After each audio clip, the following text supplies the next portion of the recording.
अल्हम्दुलिल्लाहि नहमदुहु व नुसल्ली व नुसल्लिमु अला रसूलिहिल करीम। अम्मा बाद फ़ाऊज़ु बिल्लाहि मिनश शैतानिर रजीम। बिस्मिल्लाहिर रहमानिर रहीम। अयहसबुल इंसानु अन युत्रका सुदा। आमन्तु बिल्लाहि सदक़ल्लाहुल अज़ीम व बल्लगना रसूलुहुन नबियुल अमीनुल करीम व नहनु अला ज़ालिका लमिनश शाहिदीन वश्शाकिरीन वल्हम्दुलिल्लाहि रब्बिल आलमीन। इंतहाई खुलूस और मोहब्बत के साथ सैयद आलम ताजदार मदीना जनाब मुहम्मदुर रसूलुल्लाह सल्लल्लाहु अलैहि वसल्लम की बारगाह करम में दुरूद पाक की नज़रें पेश करें। अल्लाहुम्मा सल्लि अला सय्यिदना मौलाना मुहम्मदिन व अला आलिहि व अस्हाबिहि व बारिक वसल्लिम। सलातुन व सलामुन अलैका या रसूलल्लाह अलैकस्सलातु वस्सलाम।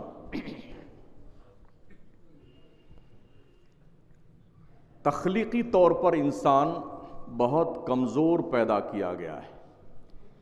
यह और बात है कोई सुरमा बन जाए, अपने आप को ये समझे कि मैं पत्थर की तरह सख्त हूँ, मैं बड़ा मजबूत हूँ, मैं बहुत ताकतवर हूँ। ये आदमी कहता और करता ज़रूर है, लेकिन रब कहता है मैंने तुझे कमज़ोर पैदा किया है। कमज़ोर कितना है?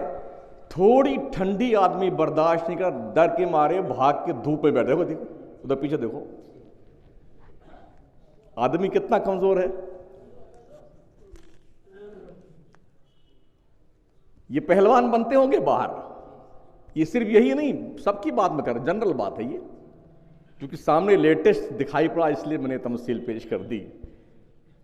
इंसान कमजोर बनाया गया है, ना ठंडी झेल सकता है, ना गर्मी झेल सकता है, और ना बारिश झेल सकता है। इतना कमजोर है। दाने पड़ जाएंगे जिस्म में, खुजली मच जाएगी, सुबह शाम नहाना पड़ता, गर्मी में एसी लगानी पड़ती है, कूलर चलाना पड़ता है। चाहे नमाज में कितना ही शोर मचे, मगर वो कूलर आवाज़ वाला भी चलता अपनी मस्जिद नहीं चलता है। हाँ माशाल्लाह, कितने बड़े बड़े रखे हुए हैं। अगर एक बंद हो जाए ना, आदमी वहीं आके खड़ा होता है जहाँ कूलर की हवा आती है। देखा नहीं देखा आपने? पहले उसी जगह पे कब्जा करता है जहाँ पे कूलर की हवा आती है। जब वहाँ जगह नहीं मिलती तो आगे पीछे सरकता है। वो इतना कमजोर है इंसान। और यूं हो पूछो मत, इतने बहादुर हैं, मार पिटाई करने में इतने आगे हैं, 2 मिनट बर्दाश्त नहीं है। लड़ लेंगे, भिड़ लेंगे, जूतम पैजार कर लेंगे, औरतें मर्द सब लड़ लेंगे, फिर केस लड़ेंगे, चाहे 10 लाख खर्च हो। पूछो उन हराम खोरों से, जब मस्जिद की थैली में 10 रुपए डालना होता तुम्हें मौत क्यों आती है? जो केस लड़ने में 10-10 लाख रुपए खर्च करते हैं ना, सिर्फ नाक बचाने के लिए, मस्जिद की झोली में 10 रुपए निकालते, मौत क्यों आती है तुम्हें? 15-15 लोग जख्मी, किसी की नाक टूटी है, किसी का थोपड़ा बिगड़ा हुआ है, किसी गाड़ियां चकनाचूर हो गई हैं, वो दे तरीकी। यही हुआ ना? अरे इसी शहर की बात कर रहा हूं, हाँ, कहीं और की नहीं कर रहा हूं। क्यों? इंसान हवाई जहाज बनना चाहता है, यह आदमी किसी के लिए रुकावट क्यों पैदा करता है? यार, बेहतर इंसान वो है कि उसकी जात से किसी दूसरे को तकलीफ न पहुंचे। ये सरकार का फरमान भी है। अल मुस्लिम मन सलिमल मुस्लिमून मिन लिसानिही व यदिही। मेरे नबी फरमाते हैं, मुसलमान वो है जिसके हाथ से, जिसकी जबान से दूसरा मुसलमान महफूज रहे।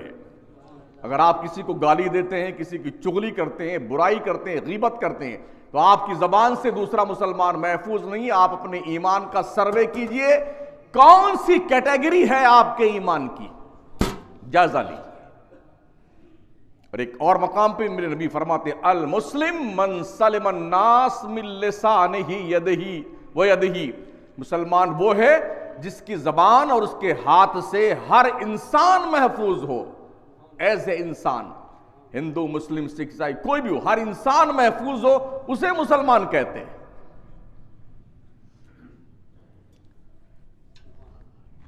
इन अहादीस की रोशनी में जरा हम अपने आप का जायजा लें कि हम किस दर्जे के मुसलमान हैं। अल्लाह इरशाद फरमाता, अयहसबुल इंसान अन युतरका सुदा, क्या इंसान इस घमंड में मुब्तला है कि उसको यूं ही छोड़ दिया जाएगा, कुछ नहीं पूछेंगे हम। कुरान पढ़ा करो, सिर्फ मुर्दों को बख्शवाने के लिए कुरान नहीं आया हुआ है, कुरान कौमों की हिदायत के लिए आया। इन हादल कुरान यहदी लिल्लती हिया अक़वम, मेरा मौला फरमाता बेशक ये कुरान दुनिया को सीधा रास्ता दिखाने के लिए आया है। हाँ, सिर्फ पढ़ करके मुर्दों को बख्शवाने के लिए कुरान नहीं आया है। नुस्खा लेकर रोज धोकर पीते रहिए, कोई फायदा नहीं पड़ेगा। डॉक्टर ने आपका मेडिकल चेकअप किया, उसने बताया गुर्दा आपका खराब हो गया, ये आपका प्रोसीजर है, इससे बचना है आपको, इससे परहेज करना, ये खाना, ये खाना, ये खाना, इतनी बड़ी पर्ची बना के दे दी। आप लेके आइए घर पे, सुबह धुल के पिए उसे, दोपहर में पीजिए, शाम में पीजिए, 2 महीना पीते रहिए उस नुस्खे को, कोई फायदा? अरे होगा। रोजाना कुरान शरीफ को धुल धुल के पीते रहे तो जो कुरान के आने का मकसद है वो मकसद पूरा हो रहा है। तो कोई इस चक्कर में ना रहे बेटा कि कोई बाईपास रास्ता जन्नत में जाता है, उधर से हम निकल जाएंगे ना। रब फरमाता है 29वां पारा है, अयहसबुल इंसान अन युतरका सुदा, क्या इंसान इस घमंड में है कि उसे यूं ही छुट्टी मिल जाएगी? हदीस शरीफ में आया, जब तक बंदा ये ना बता देगा कि जिंदगी की सांसें किस काम में गुजारी हैं, तब तक वो कदम उठाकर चलने का हुक्म अल्लाह नहीं देगा। चुपचाप खड़े रहो, हिसाब दो पहले। शायद लोग इस चक्कर में हों, अरे हम यूं बख्शे जाएंगे, यूं जाएंगे। मियां कोई यूं नहीं बख्शा जाएगा। हमारे पैदा होने का कुछ ना कुछ मकसद रब ने दिया है ना, उस मकसद को पूरा कीजिए। वो बख्शने पे आता है तो कुत्ते, प्यासे कुत्ते को पानी पिलाने वाले को बख्श देता है, और वो अगर जहन्नम में डालने पे आ जाए तो बिल्ली को बांध कर पानी नहीं दिया गया और बंद करके मार दिया गया तो आबिदा जाहिदा औरत को जहन्नमी अल्लाह ने बना दिया। बख्शने पे आए तो रास्ता से कांटा हटा देने वाले को अल्लाह बख्श देता है, और अगर हिसाब लेने पे आए तो कारून को खजाने समेत जमीन में धंसा देता है। कभी कभी सोने से पहले जब अकेले में आप हुआ करें, कुछ अपने बारे में सोचा किया कीजिए। अपने बारे में दिन भर तो सोचते ही ना पूरे घर भर के लिए, खानदान के लिए, रिश्तेदार के लिए, अइज़्ज़ा अक़रबा के लिए, लेकिन जब आंखें बंद करने का वक्त आ जाए ना, सोते वक्त, ये सोच कर कहीं ऐसा ना हो सुबह ऐलान हो मस्जिद से, मुअज्जिन साहब ऐलान करें वो फलाने साहब का तो इंतकाल हो गया, सोए और सोते रह गए। दिन भर का हिसाब करके सोया करो। लोगों, पूरा भुगतान ठीक ठाक रखो। अभी एक और मारपीट हुई है, किसी शख्स ठेकेदार ने किसी कारीगर को बड़ी पिटाई कर दी कहीं।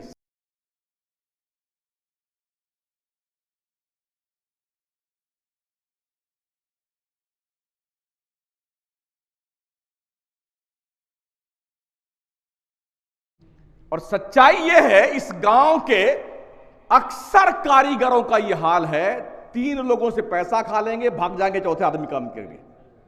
गलत कह रहा हूं? ये हरामखोरी क्या है?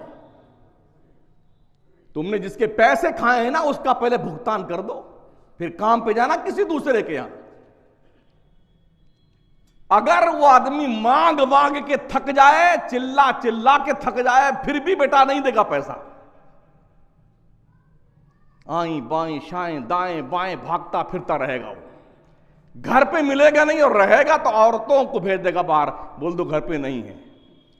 और कहीं गलती से उसने कुछ गाली वाली बकदी मार कुटाई कर ली तो जो पैसा खाए थे बस हजम, अब पैसा नहीं मिलेगा। ये कौन सा दस्तूर है भाई साहब? अरे मकराना के लोगों, इतना धंसने के बाद भी होश नहीं आता, कब जागोगे? जिंदगी का कोई एक चैप्टर मुझे बताओ जो तुम्हारी हरामखोरी से, बेईमानी से, बदमाशी से, अय्याशी से खाली हो। एक चैप्टर तो क्लीन होना चाहिए जिंदगी का। कहां खड़े हैं दुनिया के नक्शे पे आप? छोटे को देखो उसका हाल, बड़े को देखो तो इसका हाल, गरीब को देखो तो उसी हाल में, मालदार को देखो वो उससे बड़ा हरामखोर। कहां मुसलमान खड़ा हुआ है?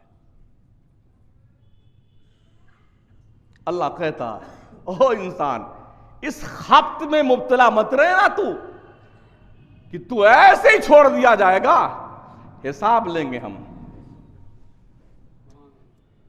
आदमी को अपना ऐब नहीं दिखता है। आंख अल्लाह की एक ऐसी नेमत है, दुनिया की हर चीज देखती है, लेकिन जब आंख के अंदर कुछ चला जाए तो आंख उसको नहीं देख पाती है। क्या ख्याल है आपका? अगर कोई तिनका आपकी हमारी आंख में पड़ जाए तो क्या उसे हम देख पाते हैं? ना, नहीं देख पाते। दूसरे को बुलाते, जरा देखना भाई मेरी आंख में कुछ पड़ गया क्या? ऐसे करता नहीं आदमी? 10-15 मरतबा शीशा देखेगा और फिर दिखता नहीं है तो दूसरे को बुलाता, देखना मेरी आंख में कुछ पड़ा हुआ क्या? तो दूसरों का ऐब तो इंसान को दिखाई पड़ता है। कभी अपने ऐबों के बारे में गौर किया? कभी सोचा अपने बारे में?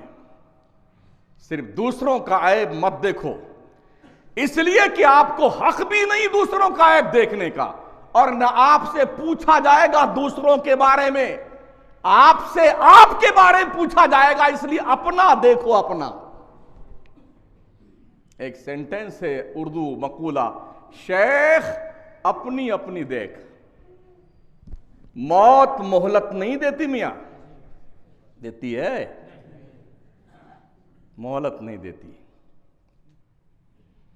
इसलिए हिसाब किताब का भुगतान करके रहा करो, रोज क्लियर रखो।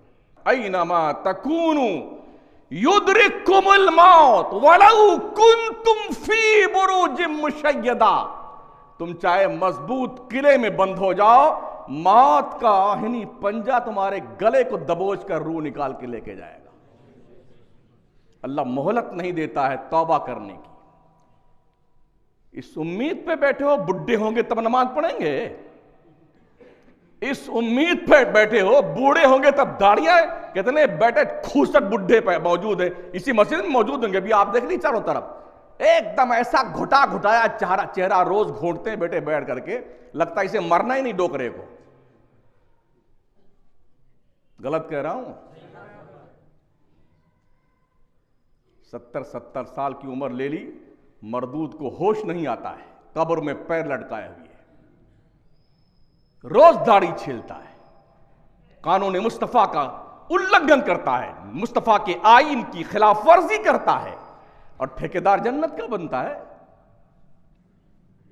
मोहलत नहीं देती है कि लाओ जब मौत आए तो कहे नहीं अब तो जनाब हाजी साहब आप दाढ़ी रखने का वादा कर लें, 2-4 मरतबा यूं यूं करके तौबा कर लें, फिर रूह निकालेंगे आपकी। ऐसा होता है? इसलिए हिसाब ठीक रखिए।